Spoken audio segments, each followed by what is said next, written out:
Thank you and welcome to the show this morning. The topic this morning is a topic dealing with an individual who has spent the last 24 years and 4 months in the Tennessee correctional system.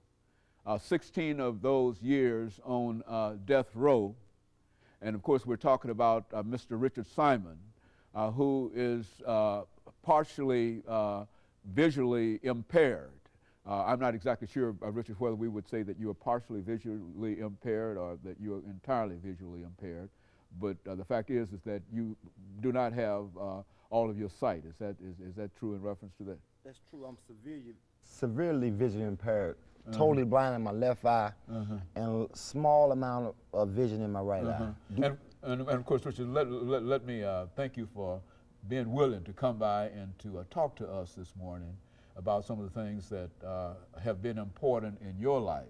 I think, as we said when we introduced you, that you had spent 16 years on death row, and I certainly want to thank you for being willing to come by and to share some of those experiences with us. Let's start off by talking about some of the things in your life that eventually led you to the situations you found yourself in, Richard. Well, Doctor, my life parallels like many other people we see on the news today. You start out as a young kid being rebellious, trying to have some fun, and before you know it, you done got out of control. You have no self-respect, no respect for the law, no respect for your parents. I was raised by a single parent. My father died when I was 5 years old. So my mother raised 3 kids by herself. And with her trying to work and trying to keep us out the project, so to speak, we had a lot of free time on our hand. I think the term now is called latchkey kids. Latchkey kid. Yeah, so I think I was one of those kids. And I grew up, I thought normally, but when you crash out like I did and end up in prison, it's abnormal living. And so I just grew up with very little, I had a good guidance system with my mom because she was a church-going lady. She worked hard, but with me being, I guess, a young man with no role model in the house, so to speak, because my mother never remarried, I was kind of fending for myself, looking for role models. And a lot of times, as this rapper always say, that a young child's eyes catch light like glitter catch glue. You know what I mean? And when you got a young kid trying to find something to do, trying to find his identity, he's gonna flock whatever's fascinating to him. And I spent a lot of time in Chicago looking out the window, watching the streets, watching the sounds. So you were born in Chicago? Well, I apologize, yes, I was raised in Chicago. I was born in North Carolina, but my family migrated to Chicago in the early 60s. So I spent a lot of time on the west side of Chicago watching the sounds, smelling the sounds and all the kind of stuff just in the inner city life. And I was growing up, it was fascinating to me because my mom would always have us in the house when the street lights came on. So a lot of my time was spent out looking out the window, watching people go, watching people come, and you get to see stuff you thought was good. It may have been flamboyant, it may have been loud, but in hindsight it wasn't good. But when you're a young child growing up, you say, okay, this is what a man is, because you see males out in the street. It took me a long time to realize the difference between a male and a man. But at the time, I thought a man was somebody who had a pocket full of money, had a big car, do what he wanted to do, that kind of loud talking, smoking, cussing. Impression of a young child, a young kid. Yeah, I was twisted because I didn't really understand that the people out in the street was doing something out of necessity, not out of desire. And here I was growing up to desire to be a part of street life, which is bad on my part, but that's how we get caught up. You don't know. And I think my mom, being a single parent, I would listen to her, but I had convinced myself, couldn't no woman tell a young man how to be no man, because she got me in the house when the sun come in, she got me doing this and doing that, and all the other men I see was doing what they want to do. So I would listen to her and be respectful, but all the time, I'm waiting for my chance. When she turned the corner, I'm going the other way, see what I can get into. And lo and behold, you start out, like you say, smoking cigarettes, start out drinking wine, start out gambling, and before you know it, you got an adolescent. I was an adolescent doing adult things. Now, I might have had adult desires. I didn't have adult intellect. And it got me in a lot of trouble because, I started drinking, I started gambling, started using drugs, smoking weed and that kind of stuff. And before you know it, I had lost sight of who I was and who I wanted to be. When I was around my family and my folks, I was one way. As soon as the light was out, you know, it was like I was Dr. Jekyll, Mr. Hyde. And I got caught up basically playing both sides against the middle. And man, when people say, when did you realize you was messed up? I woke up in jail. Okay, well, Richard, let us stop right at that point for our first commercial break, after which we'll come back and we'll pick up at that particular point. And we'll be back with you following this very, very short commercial break.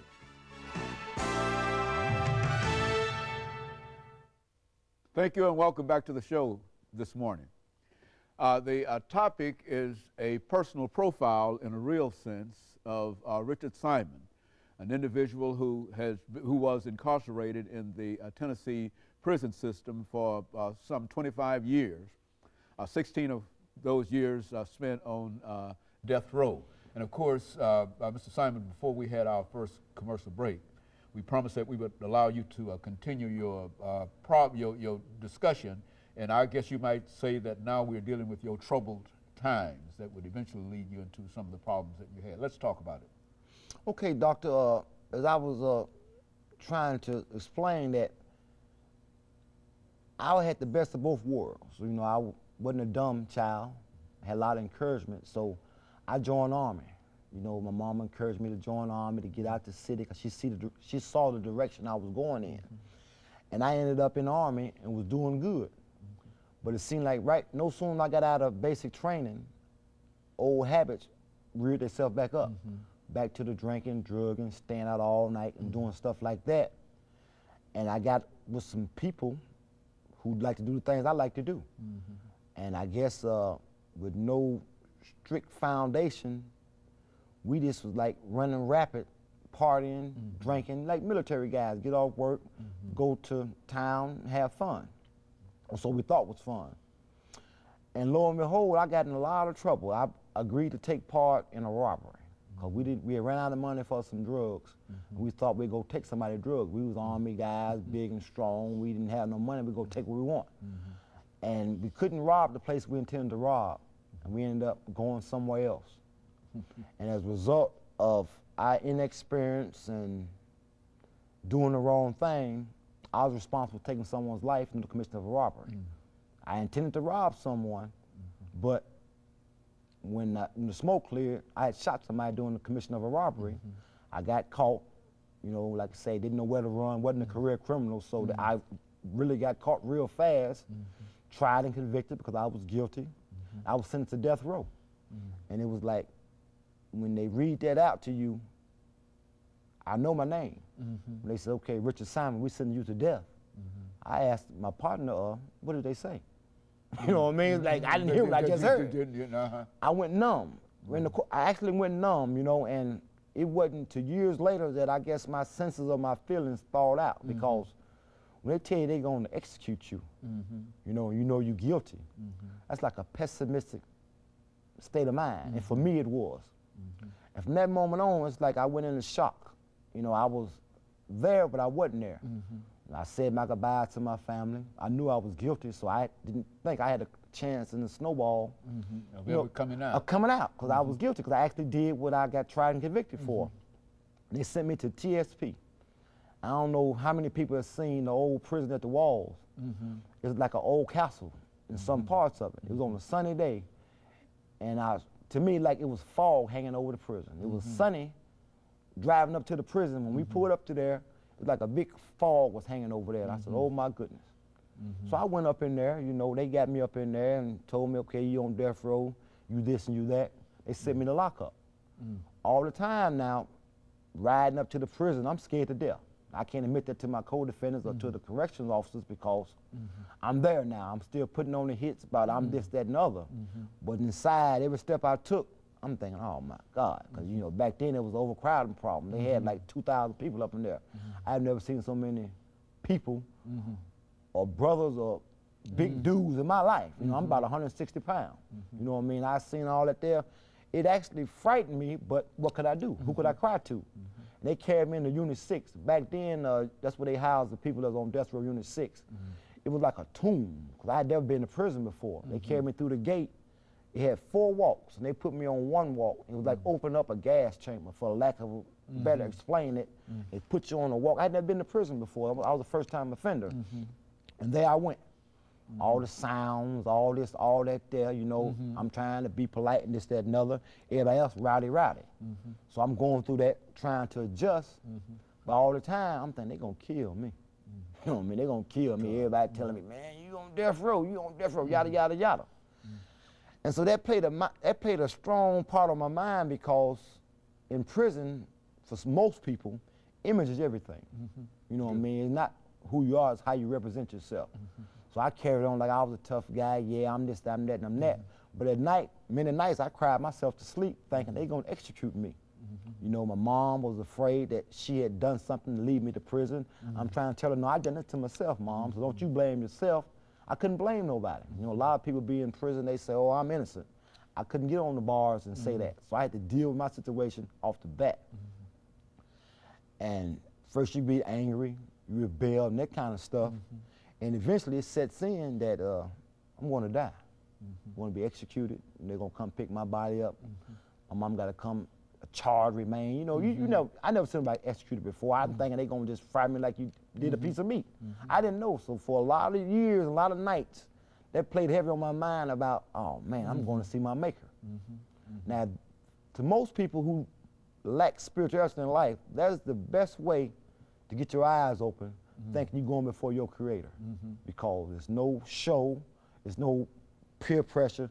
You're trying to get some mercy. You don't want to go to hell. You know you're finna die. You don't want to go to hell. You know, you want to make sure that, okay, maybe I can get some forgiveness somewhere. And that right there, not wanting to die at 19 and 20 years old, saying I was worthless, that my whole life was over because of one bad choice, weighed on my, every day I would get up and say, oh man, one mess up and it's over. You know, and you see a lot of things in prison, the people that gave up on their life. And I knew I didn't want to give up on my life. I didn't want to be, you know, rowdy and that kind of stuff, because taking stuff got me in prison. I realized, okay, I wasn't good at being a criminal. You know, I talk fast, I knew how to do a lot of street stuff, but as for being a straight up thug, I wasn't that. You know what I mean? I'm not going to pretend that I was. So from March 1980 on, my whole life just started to change. I was trying to prepare how to die. And I was picking up skills how to live. My mother gave me a Bible. I took the Bible courses. I done all that stuff, you know, watched the 700 Club on TV, the PT, anything I could do to say, okay, man, I need to get me some strength to deal with this here. I started doing that. And back then, anytime you're on max, you got a single cell. So you're free to do what you want to do in your cell. So I was free to be who I was in my cell. Regardless of how I got out and ran my mouth when we went to the yard, in my cell I could read books, I could write letters, I could pray.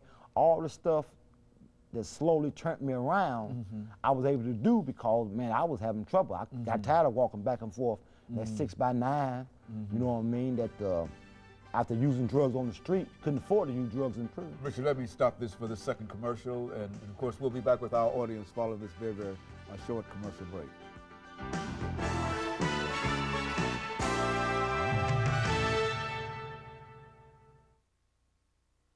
Thank you and welcome back to this final segment of the show for today.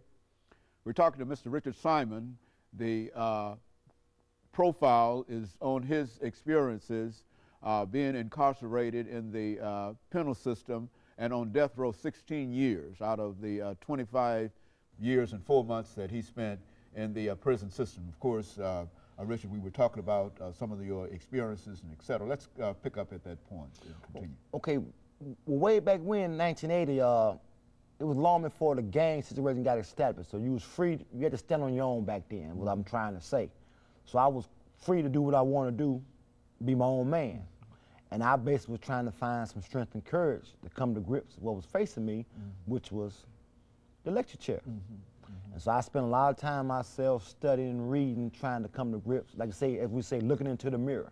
You know, I can lie to you about who I am, but I can't lie to myself about who I am. So I was trying to get some understanding about how did I get here, and how can I be a man and walk down that walk. You know, we all hear about that last walk, so I'm thinking about stuff like that. And so through the grace and mercy of the Creator, I was able to just get my eyes open about some spirituality, not in traditional sense about Christianity or Islamic faith or anything like that. It's the fact that a higher power. That's how my initial induction came into trying to serve the Creator, a higher power. I talked a lot of nights talking to him about why me, why me, how can I change that night, which I couldn't. And so slowly but surely I began to grow up, like you say, in maturity, because I didn't get my chance to mature before because I was out doing other things. And I started making better choices for myself, you know, and back then a lot of people would come in like volunteers. And they would say things, oh man, you too young, man, we're gonna get you off death row. That's what I wanna hear. So anytime people would say something good, they're gonna help you, that's who you flock with. I wasn't flocking to the people that say, oh man, we're gonna keep you here and keep you in trouble. I was flocking to the people who said they can help me get some help. A lot of people took some time to really say, okay, Richard, you're a nice person. You made a bad choice, but you're still a nice person. You know, there's some redeeming qualities to you. And I latched on to that, and I tried to build on that because in my heart, I knew I was gonna get executed. And I wanted to prove to my mom that, hey, it wasn't your fault. I did it to myself, but these are the lessons I learned from you. So I spent a lot of time writing and trying to put into practice what we say to people. And slowly but surely, you know, I was able to grow up. You know, months became years in prison. I had been in like 5 or 6 years, and I embraced the Islamic faith. You know, I found something that I couldn't say, okay, ask a bunch of questions, something I could practice, where you do good, you get rewarded, you do bad, you get punished. I understood that. And so during the Islamic faith, I was able to do some things to grow up more. And people say, how did you do 25 years and 4 months in prison? I done it day by day. I didn't do it all at one time. As for how I did it, if you asked me 25 years ago, how was I gonna do this time? I said, man, I can't do it. I can't do it, you know. But a journey, as we often hear, a journey of 1,000 miles starts with one step. And I try to make good steps to where, okay, I can say, okay, I'm making good choices to my friends, to my family. Those who took the time to come visit me, I try not to get in trouble. All the stuff I could do to prove my worth to myself, to my family, to my Lord, I try to do those things. And through the grace and mercy of the Creator, I grew up to be a man, the one that can say, okay, I got conviction, I got principles. And I was able to do time to a point to where when I had to make a decision, I didn't make no decision based on desire. I tried to make them based on logic, education, and rationale. And see, that's how you got to make, we all got free choices. We got consequences to our choices. And I knew that I made a bad choice. These are the consequences of a bad choice. So I tried to make better choices because as when we're young, I'm sure you know this term, slippers count. When you shoot marbles, when that marble falls your hand, that's your shot. So I'm always thinking, oh, I didn't put myself in this jam, but I won't do it again. And then, oh man, I think this is about 84, 85. You know, they had the big riots in 85, all this went on. I mean, TSP was booming. The murder capital of the penal system per 100 men, you know what I mean? It was all that, you know what I mean? I'm thinking, oh, I ain't with this here. I don't want no part of this here. And they would tell me, say, man, just keep your nose clean. That way, when it come time to go for some clemency to the governor, he might spare your life. I said, okay, you know, I ain't got no problem with that because I didn't want to get executed. And then I think it was in 1989 or 90, they actually changed the law about, I ain't gonna say change the law, but they started applying the law as it should be applied about the aggravating circumstances opposed to the mitigating circumstances. They created the death penalty statute, quote unquote, for the worst of the worst. Somebody who got 10 to 15 murders. Somebody, quote unquote, Charles Manson, not for a first time offender or someone who tripped and the gun went off, but you know what I mean, they got, I don't like to use this term, but a simple murder is not for death row because a lot of us believe a murder is a murder. I'm not rationalized, I'm just saying that's what the law says. And so I kept trying to, in my heart, put myself in a position to get some help. And then, I don't know how it happened, but the Supreme Court said, in applying the death penalty statute, you know, you got, some people should be there, some people shouldn't. And they said Richard Simon never should have been put on death row. And it was like they mailed me a life sentence in the mail. After all these years of saying I don't want to do no time, I was actually going to get off death row with no help from no lawyer. No, I'm not going to say no help from no lawyer, but it wasn't like in a traditional appeal. It was just like it came from a prayer answered. So, oh man, I'm stepping high, Dr. Haney. When they said it was time to go, that I was going, boom, I was off death row. It was like, man, after all them years of being on death row, preparing to die, it's okay, now you got to go live in prison, which was another culture shock in itself. But I, my family, my friend, we got what we had all prayed for. My life was spared, so to speak, from the old spark, as they used to call it. So they sent me down to the general population. Now, make no, don't forget, now I've been locked up in a controlling unit for 16 years. I'm like a dinosaur. You know, I'm not like the population of the old. They got new population now. It's an institution. So I get out. I think it was May 26, 1995, on a Friday. I got out. Went down to the Riverbend Unit 6. I was out. But excuse me, had a life sentence, which in many instances was a lot heavier than a death sentence. Because you know, for a death sentence, all you gotta do is die. For life, you gotta do it every day. And back then, I had one of those ones to where you, it took close to 30 years to build it before they adjusted sentences and that kind of stuff.